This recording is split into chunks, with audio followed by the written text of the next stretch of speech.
Kaixo, jarraituko dugu fisika kuantikoarekin eta orain Borren eredu atomikoak eta espektroak duten lotura edo Borren eredu atomikoa erabilita matematika pizka bat eginda nola lortu dezakegu espektroen ekuazioa, bale? Espektro honetan esaten digu baimendutako orbita batetik bestera joaterakoan nolako lerro espektralak agertzen diren, bai? Bideoren bukaeran ikusiko duzu lerro espektralen eta baimendutako orbita batetik beste batera salto ematerakoan nola korrelazioak daude, baina guztia da honen araberakoa. Eta nola egiten dugu hau? Bueno, eremu elektrostatikoaren gaian, badakizue, beti esaten du gauza bera, gaur azaltzen dudan abia ulertzeko erramienta da, Borren ereduaren ariketa bat egin genuen, bai? Esaten ziguten, Borren eredu atomikoa jarraituta, bla bla bla bla, bueno, hori da hemen egingo duguna. Orduan badakigu Borren eredu atomikoan nukleoan badaukagula karga positibo bat eta karga positibo horretatik distantzia batera elektroi bat dagoela orbita baimendu batean. Eta orduan, energia orbita horretan ze izango da? Energia osoa izango da energia zinetikoa gehi energia potentziala. Zein da energia zinetikoa? Betikoa. Eta potentziala? Energia potentziala elektrostatikoa, bai? Vale. Badakigu ere bai, eta planetekin lanean egon garenean, eremu gravitatorioan, gauza bera egin dugu askotan, higidura zirkular bat dela, bai? Orduan, indar elektrostatiko hori eta indar zentripeta hori berdindu ditzaket, bai? Eta hori da egiten genuena, bai? Hau da, masa bidera azelerazion normala, eta hau da, indar elektrostatikoa. Berdinketa honetatik egin dezakeguna da, atera dezakegu, zein dan masa bidera abiadura karratuaren baliokide bat. Eta hori sartzen badugu, hemen, energia zinetikoa erdia izanik eta hau osoa izanik ematen diguna da energia osoa izango dela hori. Honen oso antzeko emaitza bat atera dugu eremu gravitatorian eta eremu elektrostatikoan. Hortaz hau ez da berria izan behar. Vale. Hau izango da energia osoa. Borren eredu atomikoaren bigarren postulatuak esaten zigun, gure elektroi horren momentu angeluarra izan barzela zenbaki oso bat, zenbaki kuantiko nagusia, bider Plancken konstantean zati bi pi. Vale.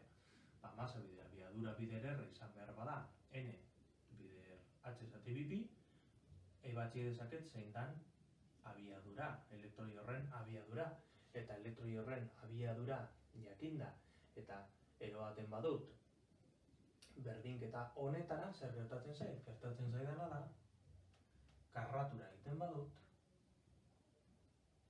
lortzen dudala, hau. Eta berrantolatu egiten badutana, erradioaren balioa atera dezaket.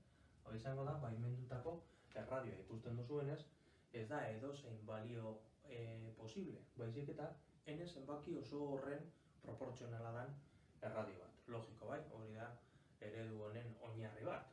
Orduan, erradioa zein dan jakinda, joaten gara energi osoaren adierazpenera.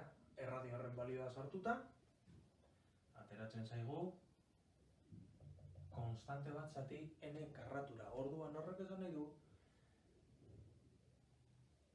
eredu atomiko hau jarraituta, posible diren energia egoera guztia konstante bat zati zenbaki oso bat da, zenbaki kuantiko nagusia.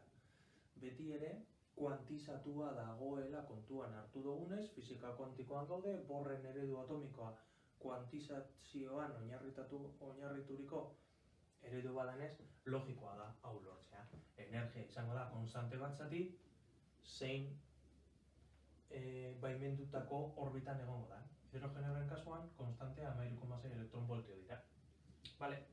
Orduan, fotoi batek ematen duen energia izango da, bi energi mailen arteko desberdintasuna, aurreko bideoan ikusi dugu, zurgapena baldin bada, fotoi bat baldin badator neuk energia hori hartu eta salto egin dezakedala, fotoia dakarren energia nora egin dudan salto eta nondik egin dudan salto horren arteko erlazioa da, edo alrebez, neuk energia ematen badut, igortzen dudan fotoi horren energia izango da bi energi maila baimenduien arteko desberdinketa, bai? Orduan, hau eginda lortzen dugu, hau bai, bat gen bestea eta negatiboak izan da biak, hemen daukagu bata eta hemen dugu bia. Orain arte askotan gertatu zaigu hau, lana kalkulatzerakoa eta orduan hemen zineten galdu behar. Orduan, hau eukita eta jakinda fotoiaren energia, Plancken konstantea bider frekuentzia dela eta frekuentzia izan daitekela argiaren abiadura zati uhin luzeera, gogoratu abiadura badela espazioa zati denbora. Espazioa zati denbora, bai? Eta frekuentzia da bat zati denbora. Eta izango da fotoiaren energia, bale? Hau da lortzen duguna. Aurreko bideoan ikusi dugun ekuazioa da hori, hau da Rydbergen konstantea, eta honek azaltzen dugu energia maila batetik beste batera, baimendutako orbita batetik beste batera paso egiterakoan nolako lerro espektrala aterako zaigu. Orain, patxadaz ikusi datozen irudiak, hobeto ulertzeko, baina matematika hau.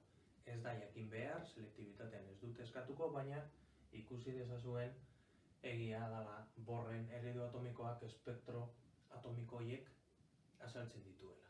Orduan fisika kuantikoak, fisika klasikoak azaltzen ez zuena, azaldu egiten du oraingoan ere.